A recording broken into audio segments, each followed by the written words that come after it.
Hello everyone, today we are going to be ranking all the special and sub weapons in a Splatoon 3 tier list, and in a future part I will be ranking all the main weapons. This is from the perspective of a pro player talking about competitive Splatoon because pretty much anything can work in solo queue. If you enjoy the video, be sure to subscribe so you don't miss the second part, and let's get started. Okay, so realistically the only bottom tier subs are Line Marker and Toxic Mist, and honestly I wouldn't even put an order between these two, which should just speak to how bad both of them are. Line Marker is a very limited use but cheap combo sub that can locate people decently. It's fine for some weapons like Bucket that do have a situational combo, but for everything else they're on just is not worth the ink cost. Toxic Mist provides a slowdown effect, but not only is this effect very minimal, it uses a good portion of your ink tank, it provides no paint or damage, and most importantly, Squid Roll just absolutely cancels almost all of the mist effect out. It's a sub that was weak in Splatoon 2, and Squid Roll and indirect changes making special economy more important have only made it worse, to the point where I think it's almost worthless in most situations. Sprinkler, it can paint and maybe occasionally meat shield. It doesn't paint very well, and it decays a lot, so it doesn't paint over time, which is the thing it's supposed to do, but at least it helps paint for a special, which is kinda nice. Point sensor is pretty okay. Locating people is actually reasonably helpful, and the sub is both so cheap and has such a wide area that it's near impossible for it to actually miss the opponent. If Ninja Squid gets nerfed or we get better maps where point sensor isn't as helpful, then it will definitely drop, but for now, with some of the weaker maps and Ninja Squid being decently common, it has its uses for sure. I'm actually gonna put Curling Bomb down here. I mean, it's nice for Roller to be able to move, but even then, while not as good, Fizzy can provide a path to move in. I think Curling Bomb is the one bomb that's insanely underpowered. Like, it just helps you move, and for most weapons, they have decent enough mobility to where it's not worth the ink cost. If you're a Roller player, it's nice to have this sub, but I struggle to think of many other weapons that actually want it, and I think any weapon would rather have Fizzy. Ink Mine is actually a really good sub. I honestly debated putting it even higher. The ability to locate people has gotten more useful in this game. The traps on the limited flanks of these maps make them even better because people are more likely to run into them. The main thing is the sub is just kind of weapon dependent, because if you're a weapon that doesn't have a lot of range and needs a poking tool, then mine isn't good for you. But as we've seen with Flings and E-Liter, when weapons don't actually need that, they end up being a massive help in a number of different ways, and I actually kind of like the sub right now. And the only other bomb I think fits here is Auto Bomb. It's another one of the weaker bombs, but still pretty good. Locating people is nice, and it does have a lethal radius to control some space, even if it's really minor, and it's a very cheap sub. It does have a bit of recovery lag frames, whiting frames before you can recover your ink, but it's pretty easy to use for more ink-hungry weapons, so I think it has its uses. Outside of that though, I don't think it's anything super exceptional, and it doesn't have the same threat as other bombs, even Torpedo, which also specializes in locating stuff, so that's why I think it's only here. Alright, great subs. First we have Torpedo. This is basically a better version of Auto Bomb. It's a bit more expensive, but you're able to roll or bounce the sub for quick combo damage that can also function as a good get-off-me tool. It paints a bit better when it does explode, and just in general has more varied uses, even if it's not as lethal. The only thing Torpedo lacks is it doesn't do too much damage to objects, so that keeps it from being a bit higher, and also some weapons like Splash or normal shooters don't have to worry about it as much due to their fast fire rate. I'm gonna put Suction Bomb down here. I think since it doesn't do 220 damage anymore, it's not really the most insane shredder, and with more mobility options in the game, I think it's honestly not as good at walling out positions. Splash Wall, I'd say, is benefiting from the meta a bit. That's something I'll have to talk about in my main weapons tier list, but there's a lot of Splash, which has a lot of Burst Bomb, and this is the main thing that's good at dealing with Burst Bomb, because Burst Bomb cannot break Splash Wall at all, and so it leaves only the main weapon, which is usually a bit weaker. Even outside of that though, being able to have a shield you can play around to control space, especially in the more limited and hallway type maps, is very useful, so I think Splash Wall is nice right now. It still can be a bit of a problem when you're locked out and it doesn't help you take as much space, so something like 52 might struggle to get its special more, but that's really the only major flaw it has. And finally here is Beacon. I do think Beacon is weaker on some maps like Maki and Brine Water just because they're a bit smaller, but as a whole, the ability to super jump in safely is more valuable in this game, the location effect it provides is more valuable, and I think if it were on better weapons, we would honestly see a Beacon weakened weapon in more comps. Burst Bomb is our first top tier bomb. This is cheap, quick, and effective. It can be useful to paint yourself or paint over enemies, do nice damage, and just in general is very versatile and very easy to throw out. It does a lot of different things. Its only real weakness is damaging objects. That is really about it. Fizzy Bomb does have a bit of a weakness with the whole charge mechanic because it does take a little bit to get the bomb off, but it has incredible versatility. The 35 damage makes it more effective as a combo tool. The explosion for multiple times walls out space for longer. It paints very well. It has a trail to move in. It does good object damage. You can run 2 of them if you have last-ditch effort. It's just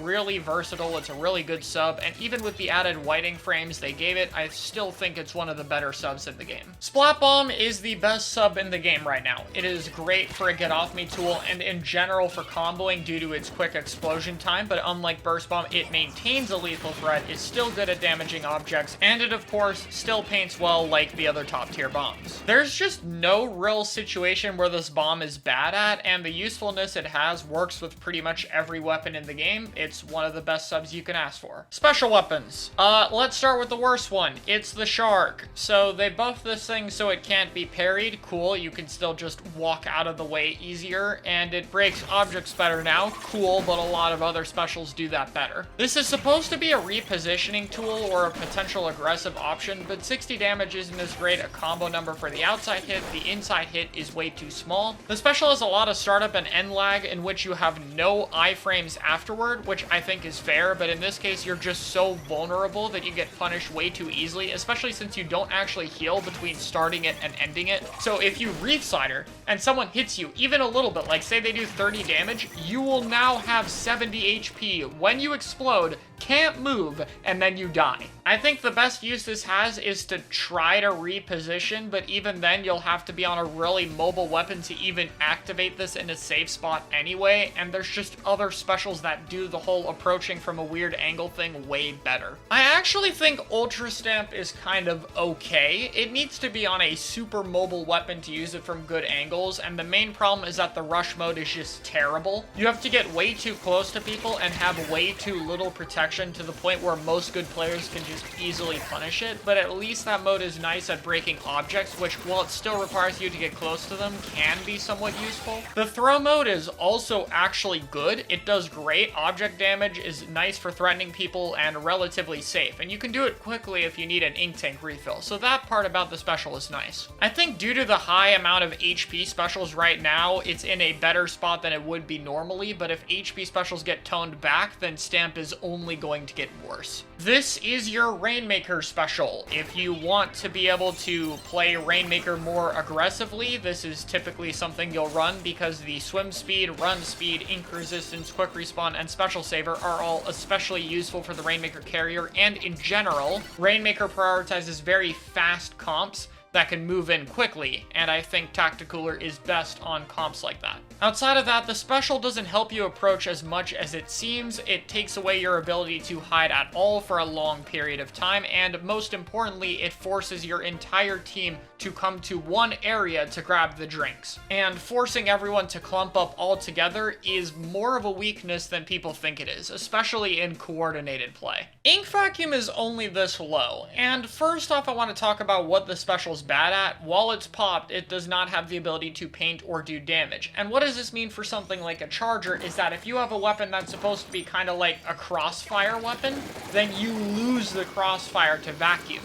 And because you're also losing a player, there's only 3 people to take advantage of the vacuum, which means the effect it has needs to be really worth it. And while in some situations it can be nice to help get the Rainmaker to a lead or to protect someone on the tower, but there are oftentimes better options. Big Bubbler can protect the tower without taking up a teammate slot. And in Rainmaker, oftentimes it's better to use a special that will actually fight the enemies and keep them away that way rather than protect the Rainmaker. That all being said, there is definitely still use cases. It can be nice against a few specials like to stall a tiny bit of crab to force Booyah to be thrown at a bit of a weirder angle, etc. So it does have a few things it is good at and can be worth it in the right environment. Inkjet also goes here. The main problem Inkjet has right now is that one, it's very vulnerable, so it's very easy to cancel, but the other problem is its damage is pathetic. This thing is like a 4-shot versus crab, and being bad versus crab right now is not good. The ability to shred HP specials is incredibly important for a lot of specials that don't give HP, and stuff like Zuka does it very well. Hell, even Crab does it very well, but this special is just terrible at being able to fight other specials. It still does provide unique angles of attack. It's more consistent now that bomb defense doesn't work against it like it did in Splatoon 2. So it's overall okay, and I don't think the recall is as big a weakness as it used to be in Splatoon 2 since you can use it more aggressively, but it is still a problem. I'm gonna put Zip in situational, but it's honestly pretty close to being higher. A little bit of extra main weapon efficiency that they gave it in this patch does help a lot. It's still, of course, very vulnerable. You don't have a lot of time in the special. You have to recall, which is a problem for it. But as a whole, I think it is nice to be able to take an alternate angle versus Crab. And in particular, it gives something like Stamper the ability to shred them more easily, or something like Bucket the ability to attack the person riding it more, which I do think is pretty valuable, and alternate angles are always nice in this game. I saw an idea to buff Zipcaster by giving it Spider Sense, basically the Stingray Thermal Ink from Splatoon 2. And I think with that and a little bit more time in the special, it could be higher, but right now the time you have is still pretty limited. You're still very vulnerable. The recall is still a big weakness, and targeting and killing people can be difficult depending on your comp you're fighting, because some comps don't have a weapon that's easily diveable. So Bubble's the weirdest thing to rank in this list, because if Crab weren't broken, it would go from here to here. The only reason Bubble is this low is because Crab is such a hard counter to Bubble, and it uses weapons that push the Bubble weapons out of the meta. That's literally it. It is a shield that has way too much HP, has the ability to give you jumps. On tower, you can put it on a moving objective, and it just takes up so many resources while still not taking up a player slot like Ink Vacuum does. You have a shield plus 4 players. I think when they eventually tone back Crab, if this isn't also somewhat nerfed, it might be a problem in a future meta, honestly. But as of right now, because there's a bunch of double Crab comps, this thing just absolutely gets shredded. I think Killer Whale is fine. It does track people, which is very useful. It's one of the only specials with global range. I do think people are getting better at knowing how to move when they're targeted by Whale, so it isn't displacing people as much. And even for the stuff it's supposed to be good against, like Crab, can just strafe to the side in a lot of situations to avoid it. So I think the things it counters, it doesn't hard counter, only soft counters, which is nice. It just means it's not going to go any higher, but I think it's in a good spot right now still. Inkstorm is good at what it does. It's another special where I think its balance is pretty perfect right now. It has the longest duration out of any displacement special, but it also has the weakest power to move people. It's more of a gradual area control type special. Being able to both paint and damage a pretty reasonable area for 8 seconds is really nice, and if you have players who are good at capitalizing on that, Inkstorm can gain a lot of space, but it does still require a good bit of commitment and isn't as strong when used on its own. It's very dependent on having a plan in order to get value with it. And it's also worth noting, while it does have the ability to move some specials, which is nice to damage the Crab Rider, the ball form is still very effective against it and means Crab doesn't have to completely move out of the area and Inkstorm is in. Trizuka I think I would also put here. It does have good DPS for dealing with stuff like Crab and HP specials, but you have to be a reasonable distance away from people, your mobility is decently lowered, and you only have 3 shots, which is difficult to get consistent value out of, which means sometimes the special just does honestly near nothing. I could see it being higher as Zuka players get better with it, because this is the special with the highest skill ceiling, but at the point we're at right now, I think people are getting better at avoiding it and keeping the Zuka from doing things better than the Zuka players are getting better at trying to get more unique angles where they can reliably hit people in key positions. I think Tri-Strike is underrated, but it is really good at dealing with HP specials since you don't need all 3 strikes to break them. The user is also fairly vulnerable while throwing them, but I actually like that part of the special design. Maybe they could make you run a little bit faster, but I'm one of the people who doesn't want them to give it squid form. It provides a lot of displacement, it provides paint, it can eat bombs, and it's overall just a really useful special that you can throw quickly and immediately start farming, so it's also not hard to get a lot of them, especially with T-Tech. Booyah Bomb. I think this special is starting to fall off a little bit. The addition of T-Tech is really good because Tri-Strike is one of the better counters to Booyah Bomb, and Booyah Bomb cannot be mash booyahed since the patch, which means that was the only way to escape something like a Tri-Strike or it being shredded because you could booyah really fast. But now because there's a hard limit, it is much easier to shut it down if you have the jump on it. That being said, the ability to both function to give you HP, which is very strong right now, and a displacement special that is good against other HP specials or getting your team back in are very strong traits. And even though I think it's gotten slightly worse, it still easily belongs in this tier. Wavebreaker is also in this tier, but if Splash had even a small weakness to jumping, I would honestly put it up here. Wavebreaker is very close to being a top tier special. It might not look that threatening, but remember, like with Big Bubbler, this is essentially just an extra thing on the map that has a ton of range, a location, and a damage effect that affects the enemy's movement, forcing them to either jump or get hit. It is very valuable in team fights, very easy to set up, and ultimately something that I think we're going to see a lot more of. And it's solid against HP specials due to the ability to hit someone like the Crab riding it, or hit the Big Bubble and have a big multiplier against it. And just in general, I think it is a massively underrated special. I think missiles are still here. They're less spammable, which made me debate it a little bit, but still, imagine if there were 2 missile weapons that could be ran at the same time. You would totally still see double missile anywhere, and that to me is a good marker of a top tier. It is still global range that provides great damage per second, is the only special that can displace 4 people, is very fast to actually use. You have good mobility while the special is activated since you're able to swim and squid roll. It's just in general still very strong, and we are still seeing Flingzas, despite it being a 210p weapon that just got its spammability nerfed. And I think if they ever put missile onto a shooter, dually, or Splatana, double missile will in fact be meta. Displacement at top level is so important. Teams are so good at holding positions, teams are very good at controlling space, and Missile's ability to move them, locate, just do all the stuff I mentioned previously is so strong right now. That being said, Crab is still better. Crab is the most broken special in the game right now. It is just too good at everything it does. It lasts like 9 seconds. You have like 500 HP. It activates nearly instantly. It has practically no end lag. It has good range. It can hit behind cover. It has good damage per second.